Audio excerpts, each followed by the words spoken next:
this going. Welcome back to another episode of Falling Forward. In the shotgun seat is Mr. Tony Higdon. Welcome to the truck. Well, I'm glad to be here.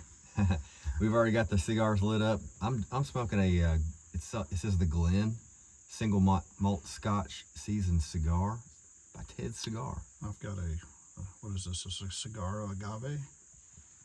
I can't read without my readers on. Cigaro agave tequila seasoned. Yeah. So this is what Buccees has to offer. I stopped at Buccees and got a couple cigars. So I do taste the tequila. Yeah, this one has a little bit of a Scotchy kind of wrapper. I don't normally smoke cigars, but it tastes pretty good. Well, Tony, let's tell the audience who you are.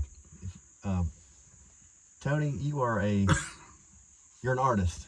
You're an artist that wears many hats. I'm a sculptor and a hat maker.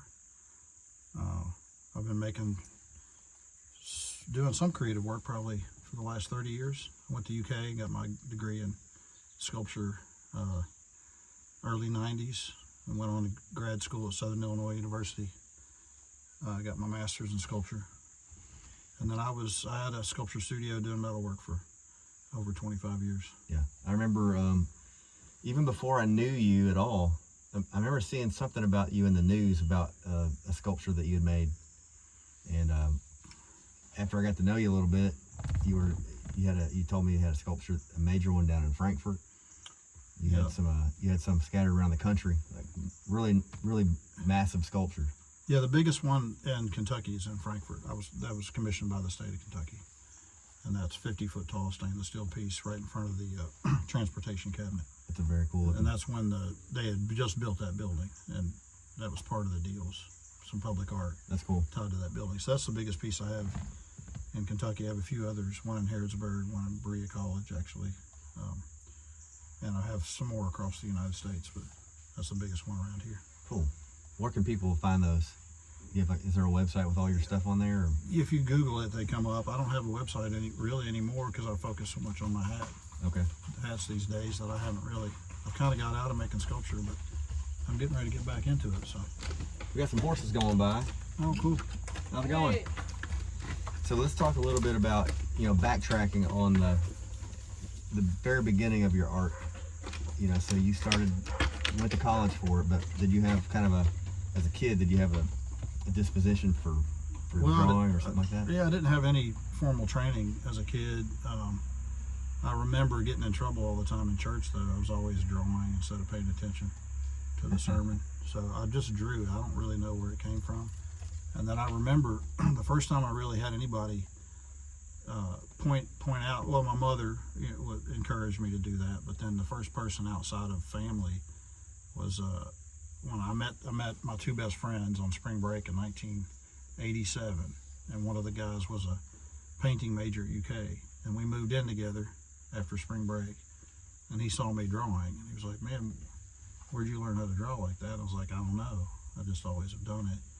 And he's like, "Well, you need to take an art class." And I was at UK, business major maybe. Mm-hmm. I didn't know what the hell I was doing. And I took an art class, and that was it. I took one art class at UK, and it was almost immediately, I just, like, a light went off.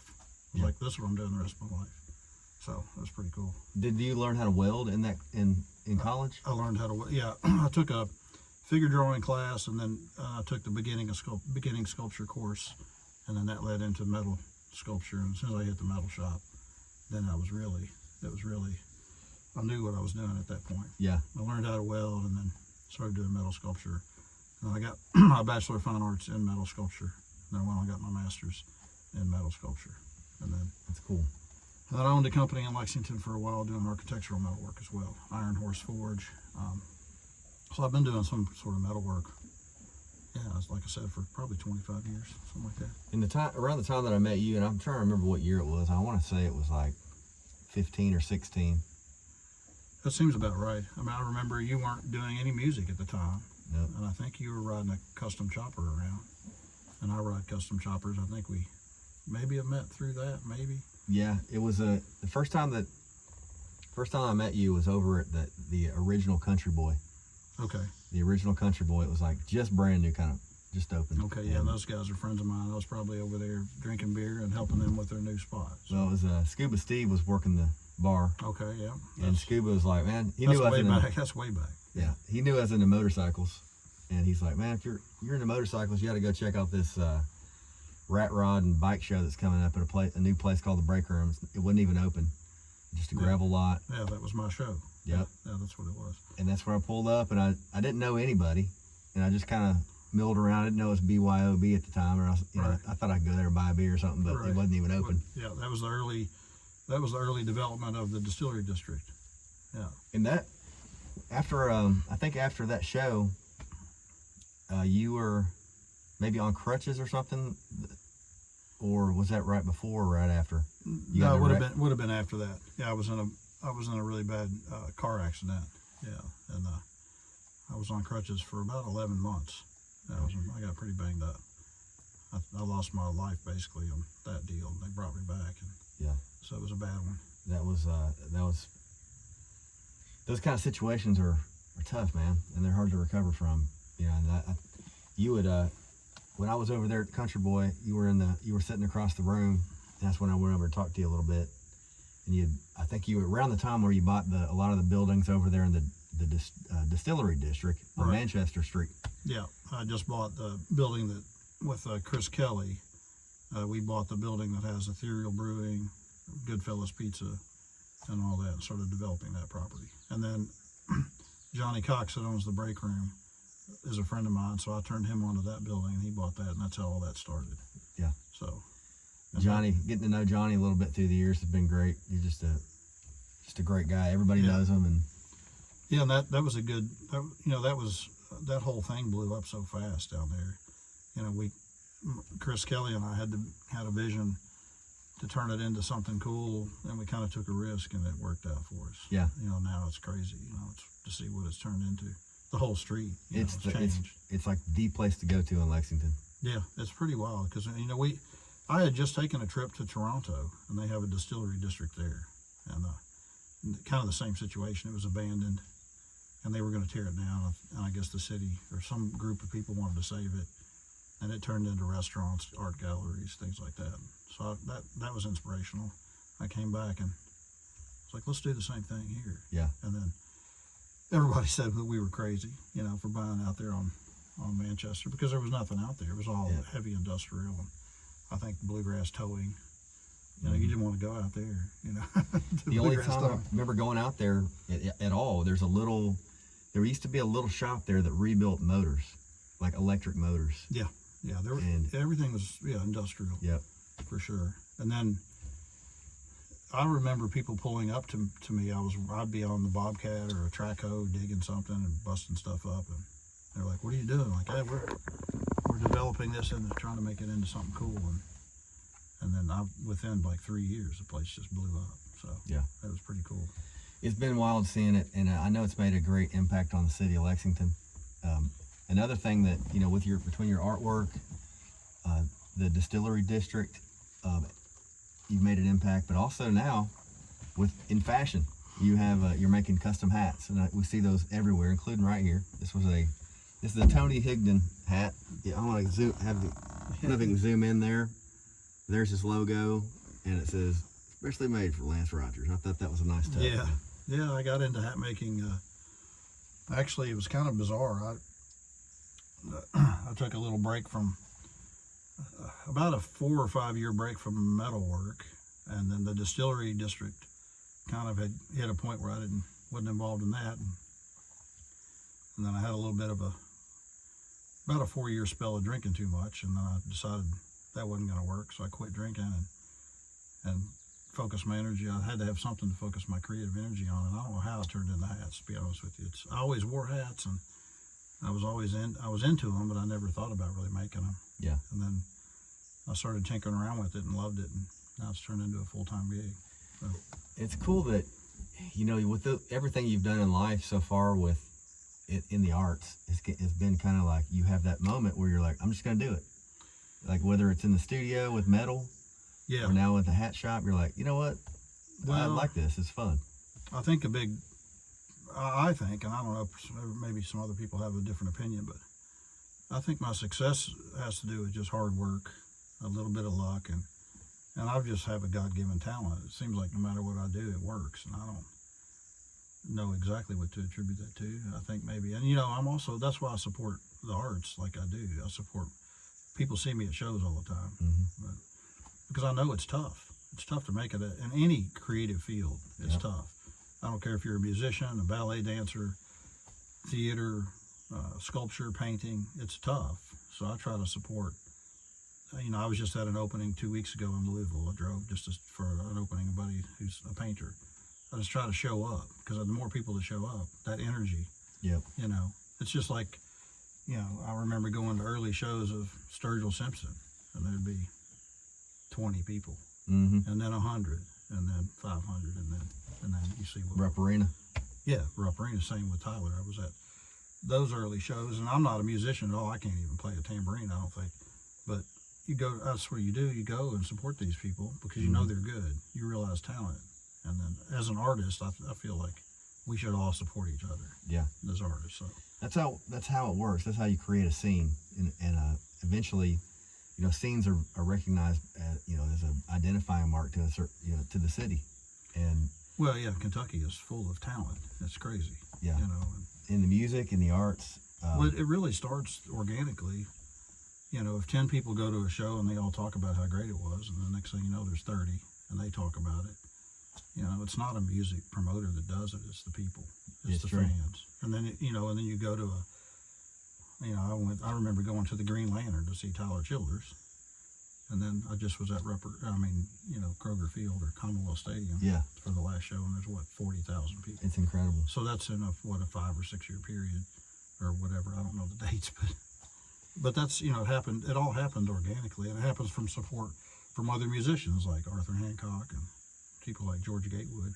They introduced me to some of these people, like they didn't introduce me to Sturgill, but John R. Miller, and it just keeps going and going and going. Yeah, the talent's just crazy. And then I met you. You weren't even singing, I don't think. I wasn't. I was getting inspired to write my own stuff because I was, I was going through some stuff. You knew about that, but writing music helped me to feel better.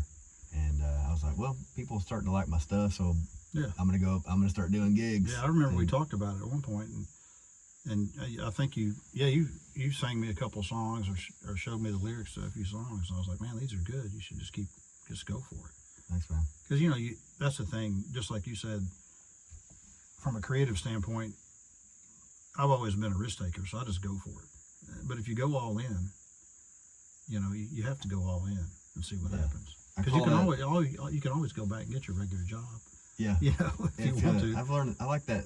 I heard one time it was a motivational speaker, and I'm not sure if he coined this expression or not, but I like it. He says burn the boats. Okay. So he's like, he talked about how when you would invade an area, you would think you would want to keep your boats because it'd give you a place to go if you lost. Right. But by burning your own boats, it means you're going to win. Yeah, well, you have no choice. There's no plan B. It's like So there's nothing wrong with having a plan B, but but you have to really go all in, I think, to find out if you can make it, and especially in the creative field, because it's tough. And if you do it half-assed, it doesn't work. You got to go all in and see what happens. Yeah. And if it doesn't work, you just back up and do something else. And the good thing about going in with the arts is the fact that you're creating something along the way that's always going to be there. Even if you want to change it up later on, you don't like to do it anymore. You still have created something. You've proven something to yourself. Yeah, when you learn something along the way too. You learn something even in failure too. Yeah. And I'm sure you've written many songs that I made sculptures that I threw in the trash. I work hard. I worked, for a month on a piece and hated it and threw it in the dumpster. But that's a learning. But you learn something from it and move on to the next one. Yeah. I'm sure you've written a song and you're like, man, that sucks. I've got a bunch of them like that. I throw it in the junk. I call it the junkyard. Yeah. Where I can still pull pieces off of it if I need, but it's just like the song's not any good. Yeah. Well, those are important, just as important as the good ones, really. Yeah. Yeah. Just finding those lines, or in a painting, finding that. Sometimes there's a certain brush stroke. It's like I better leave that one there because I don't know how I just did that, but it's perfect. Oh, you get that feeling for sure. Yeah. I remember many times getting on a roll and going almost 24 hours on a piece.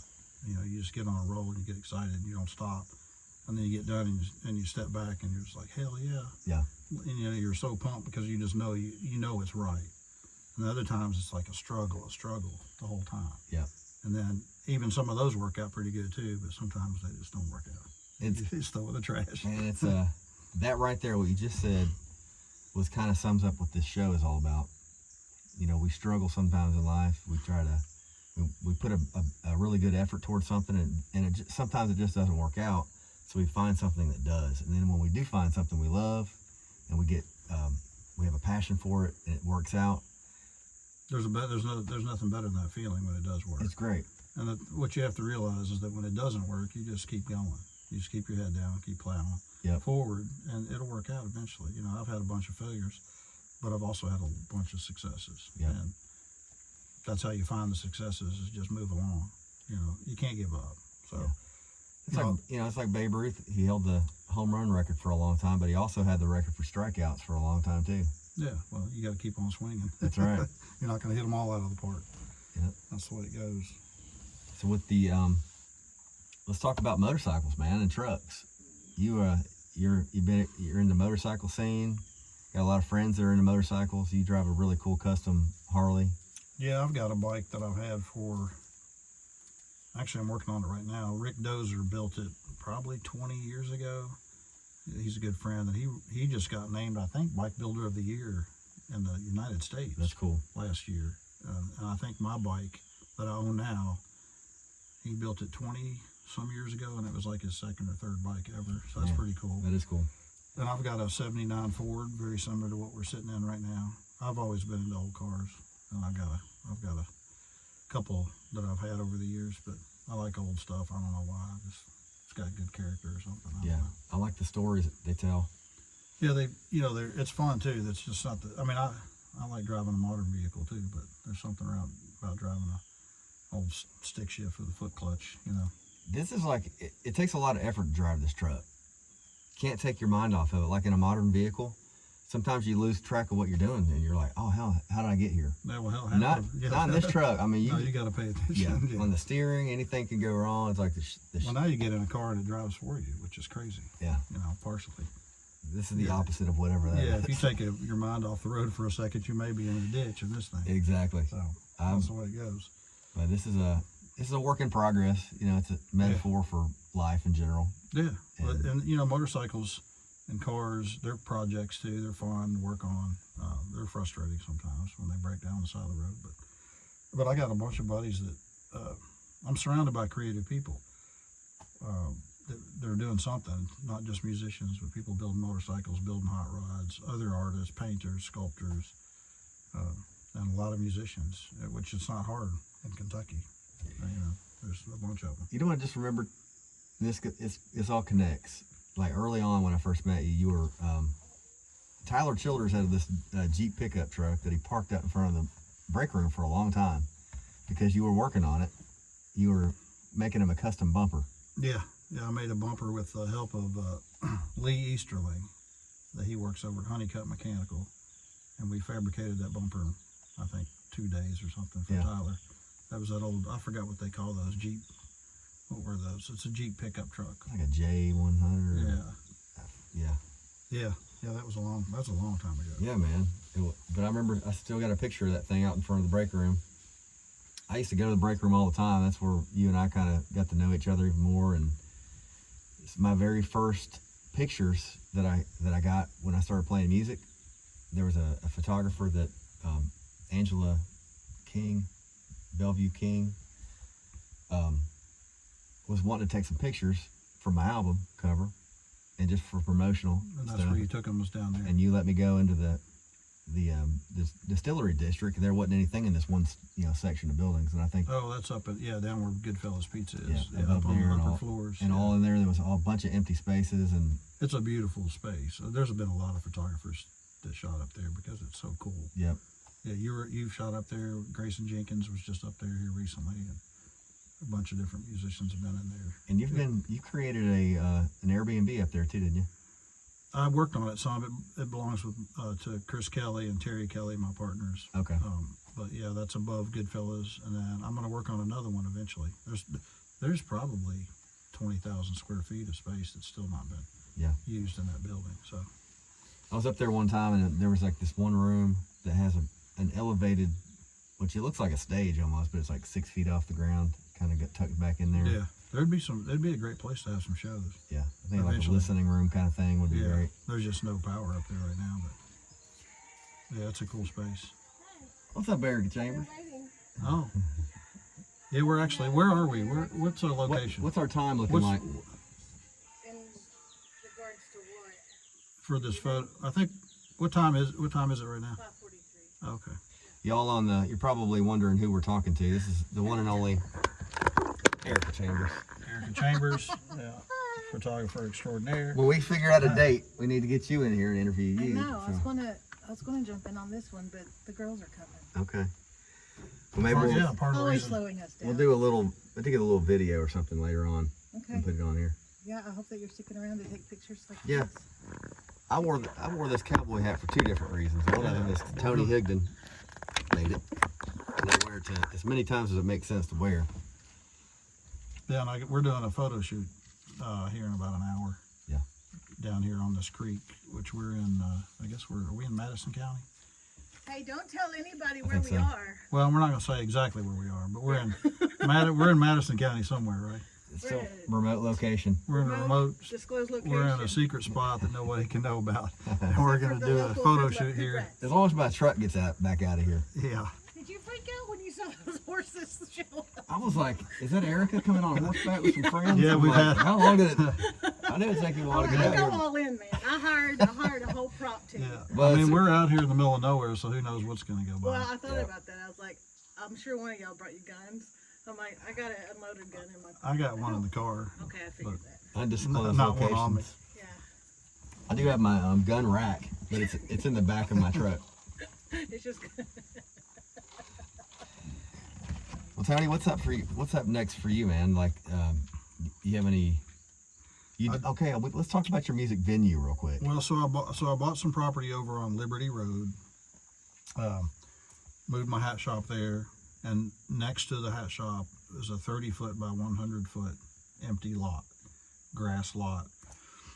And I was trying to decide what to do with it. I was hanging out with Arthur Hancock one day. We were talking about how I used to be able to go see music every weekend, bluegrass music in Lexington. Back in the day when I was in college, you could always find bluegrass music. Mm-hmm. And we've got plenty of music going on in Lexington for sure, with the Burl and Lantern and all the places. But not consistent bluegrass. I was like, well, hell, let's do a bluegrass show. So George Gatewood helped me build a stage. And then we put some big shade awnings up, and then Arthur booked all these bands. And so now we're doing live bluegrass on the last Sunday of every month. We'll see how it's going really good so far. And then if that goes really well, I may do some more stuff with it. Cool. I don't know. It's a really cool space. It's Candy Jenkins just had a show there this past Thursday. It's like an EP release. She had an EP release and had a video from Black Mountain Productions. Did a really cool video for her song Fayette County. Cool. So we did that, and there was probably 120 so people showed up. So it was really cool.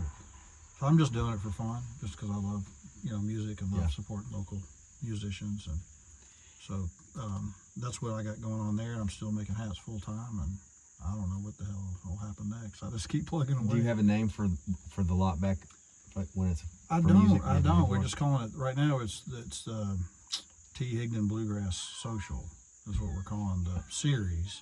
But if this continues to be successful and people keep showing up, maybe I'll call it. Maybe I'll come up with a cool name. Come up with a name. For the venue. Very cool. I'm not trying to make money or open a club or anything. It's just more for fun. It's a Sunday 2 to 5 gig, and if somebody else wants to play there, they can reach out to me if it works. If it's the right thing, it's got to be something that I'm, that I want to get behind. Yep. Which, any good local music would be, or if Ricky Skaggs wants to come hang out and play, we could do that too. I'm sure. I mean, it looks like the kind of thing he'd probably do. That's a pretty cool space. I think we figured out the capacity. I was talking to the guys at the Hound, and I guess they have a formula, and Cannon at the Burl. He's like, yeah, there's so many people per square feet you can fit. We figured out we can probably get 250 people in there, standing room. So That'd be a good little show. And you got like that. You always got that. The hat shop is a very cool little place where you could do a VIP section or something like that. Yeah, and we've already had a couple of shows in the hat shop, real small. I've had a couple of hat events and had some bluegrass music or somebody playing in the background, and it sounds good in there. It's got a good sound to it. Yeah. Probably because there's hats on the walls. I've got a wood ceiling, lots of rugs, so it just sounds good. And then the outdoor space is kind of shotgun. Okay. Well, it is shotgun. It's 30 by 100, so it sounds good out there. And yeah, it's nice on a Sunday afternoon. You know, do a little bluegrass music and drink a couple of country boy cold beers. Yeah, man. And you got where people can find this right now. It's on Instagram. It's on Instagram, and it's under. It's just under my hat, which is T. Higdon Studio, under my hat business. T. Higdon Studio. And that'll pop up. And then I just post every month. Like the next show is the 31st, which is this coming Sunday. It'll be Girl Scruggs, Jamie Gaddis, and that crew are playing. So I love Jamie. And then we got Thunderwood next month after September, and then October is Hancock and Shouse. And then if something else comes up, I'll just like the Katie Jenkins she just contacted me. She saw the post on the first show. Yeah. And thought the space looked cool. Came by and checked it out. He's like, "Oh, I'd like to play here." So. Yeah. And she's modeled some of your hats and stuff too. Yeah, she modeled for me, so that was great. Again, it's like that supporting of art. Yeah. You know, I support her. She supports me. She modeled for me, and did a great job. And you know, so she helped me out, so I help her out. I mean, that's the way it should be, right? Yeah. We all help each other out. So. And it's really incredible to see what's building right now, even though, you know, the scene around Kentucky's been here for a long time, but there's different adaptations as it goes through, and like to see what the contributions you've made is incredible, man. And I'm just honored to have you in the truck getting your story, man. Yeah, well, I appreciate it, man. I just go to the show. You know, that's what you got to do. You know, and you're right. The Kentucky music it's out of control, really. I've got a friend that I don't know if are you familiar with Mile Zero Fest in Key West? Uh-huh. So Kyle Carter owns that festival and runs it. I met him years ago. I was down there for Tyler Childers played that show. So I went down there with a group of us, and we were all down there to check him out. And I met the guy who runs the show, and we've become friends. We talk probably every couple of months, and he called me up one day. He's from Texas, I think, Oklahoma guy. Mm-hmm. And he called me up one day. He's like, "What the hell is going on in Kentucky?" And this guy knows his music. Yeah. You know, and he was like, "Man, I've never seen so much good stuff coming out of one place at the same time." It's wild. And it's not that there's always been good music in Kentucky, but there's a lot going on right now. It's pretty crazy. Yeah. And it keeps on coming. Another resurgence, man. Yeah, it's awesome. I love it. I think that, you know, those early days where, you know, like Arthur Hancock and Tyler and Sunday Best and Yeah, Kelsey Walden. yeah, all of them, they showed that it could happen. And it was really, like you said, man, it was driven by the fans that were just like, couldn't get enough. Yeah. And then became household names around here. And then before you know it, they're all blowing up. Yeah, you watch them blowing up, and you're watching. It's happening right now. You know, Yeah. as we speak. There's, you know, I remember going to see.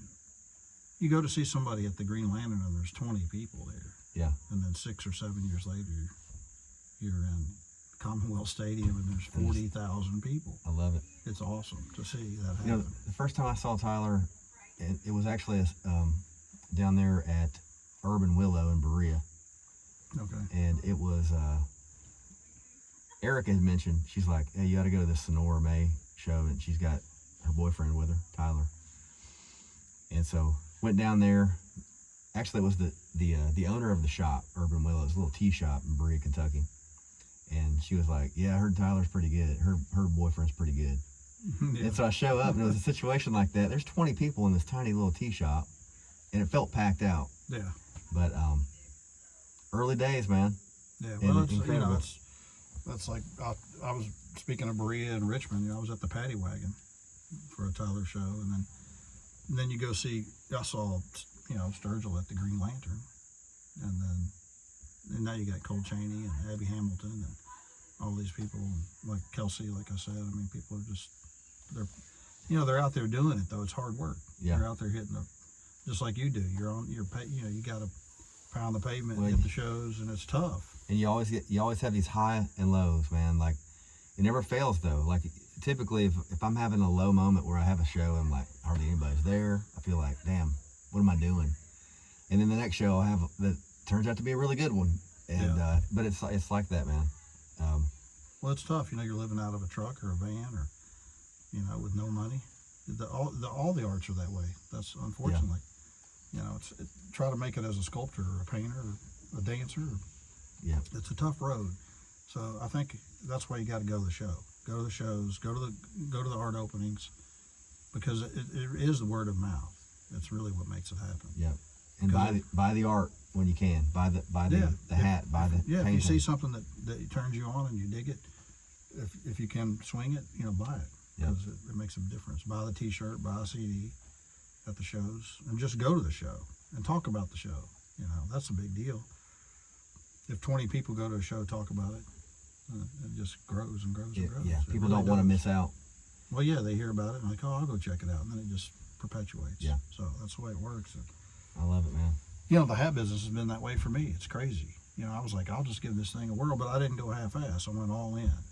I went all in, invested in the right equipment, invested in the space, took it serious, worked my ass off, worked 12-hour days, and now people are coming to me from all over the country to get hats made, and it's awesome. A lot of musicians, but it's all word of mouth. I don't advertise at all. Yeah.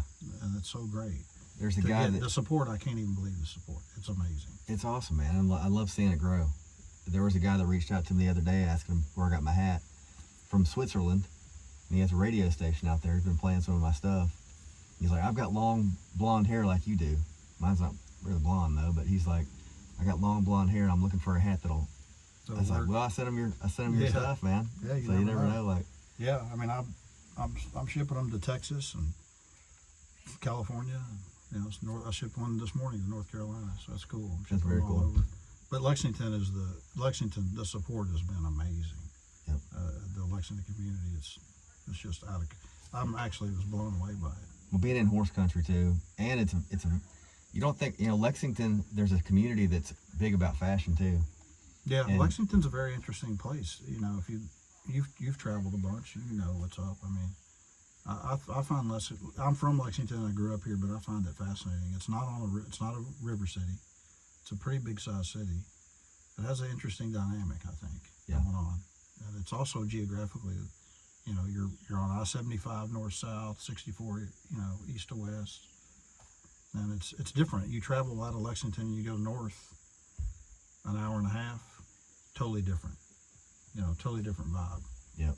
It's a very unique culture for sure. You go west 2 hours, totally different vibe. I always tell people I think Lexington's the gateway to the South. It's the first city if you're coming down 75. To me, it's the first city you hit that's got a southern flair. It's not the deep South, obviously, but it's got a southern flair. And Cincinnati does not. And it's only an hour away. So back in early days, they used to call it the Athens of the West. Yeah. Because of the Transylvania University was one of the first ones. Right. In this, this far over into Kentucky was considered the West at that point. Right. But it's definitely not. I've got friends out in California, and they think Kentucky. They called Lexington the Midwest. I'm like, it is not the Midwest. Right. St. Louis is the Midwest. Yep. Maybe Louisville even a little bit. It's got a little bit of it's different. Lexington's different. It's got a southern vibe to it, I think. And you look at the history of Lexington, it used to be an agricultural based city. Tobacco industry was huge. Yep. Big time. There is no heavy industrial here. I mean, you got Toyota now, but historically, used to be tobacco warehouses everywhere. Now a lot of them are torn down. Most of them are torn down. So that history has influenced what's happened, in this town. I think we're not sitting in this town now. Now I don't know where the hell we are. We're in the middle of. Erica told us not to tell y'all, but I'm gonna do a video later and show you. We're in Madison County somewhere. Yeah, we're on the edge, and we're on a creek. This creek dumps into the Kentucky River, not too far from here. Okay. Yeah. I don't even know the name of this creek that we're sitting on. It's Bogey Mill, I think. Bogey Mill. Bogey Mill. That's pretty cool. We're getting ready to go do a photo shoot. Yep. So we'll end right here, but Tony Higdon, make sure if you come to Lexington, go to Tony Higdon's hat shop. Tell him you saw him first here if you don't know him already. 925 Liberty Road. That's where I'm at. 925 Liberty. Come check it out. Come check out some bluegrass last Sunday of every month. And yeah, Cool. and I just hope everybody keeps doing cool shit, and I hope you have huge success like everybody else. Thanks, man. I got another song coming out that I'm gonna play for you later, and hopefully you'll like it. Oh, I'm sure I will. Harold, thanks for having me. Yeah, y'all. This was Tony Higdon. Make sure you surround yourself with good people, good music, good drinks, good friends. Smoke good cigars. We didn't even talk about the cigars that much. This is mine pretty. went out, but and I'm not much of a cigar smoker, but I do like the tequila little flavor. I'm gonna in try this that one next time too. I didn't realize it had a tequila infusion. This one is it's got a Scotch kind of flavor. It's good. Both these are from Buccees. So shout out to Buccees. I may have to start smoking cigars after this. Maybe do a little cigar lounge inside your hat shop. That'd be cool. I've already had guys coming in and wanting to know if they can smoke in the shop, but it's not good for the hats Right. because of the smell. So I send them out back. So Maybe you could do a special like cigar edition. I do have plenty of Maker's Mark available, in my shop and Cool. Country Boy beer, but Hell yeah. no cigars. Maybe I need Close to but add no that to my cigars. repertoire. So. All right, y'all. This is another episode of Falling Forward. Make sure you like, subscribe if you haven't, leave a comment, share it. All that does help. So we'll talk to you next time.